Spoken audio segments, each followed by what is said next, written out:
Cuaca panas-panas gini paling enak apa? Paling enak kita cari yang adem-adem, yaitu berendam. Beneran nih, kalian gak pengen dengan air yang sejernih ini seperti kaca dan seperti hati dan pikiran kalian tentunya. Kembali lagi bertemu dengan Jadulan, yaitu Jadulan. Kali ini Jadulan rekomendasikan tempat wisata atau healing tipis-tipis yang berada di Kabupaten Klaten, Jawa Tengah. Suasananya seperti ini guys, adem tapi tetap menyegarkan. Dan jangan khawatir tentang kulineran atau jajanan, banyak sekali di sini. Aman ya bawa anak-anak. Tiket masuknya cuma Rp10.000, tidak menguras kantong kalian. Oke. Kalian juga bisa berfoto-foto di bawah air. Itu ada ikannya banyak banget, ikan koi dan ikan melem. Jadi bisa kalian terapi kaki kalian jika ada kotorannya. Hahaha. Jangan lupa simpan video ini dan bagikan pada teman-teman kalian atau saudara kalian buat rekomendasi jajan-dolan kalian. Subscribe ya. Namanya adalah Si Gedang Kapilaler yang berada di Umbul Sari Ponggok, Kecamatan Pulau Harjo, Kabupaten Klaten, Jawa Tengah.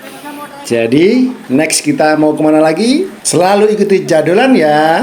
Bye.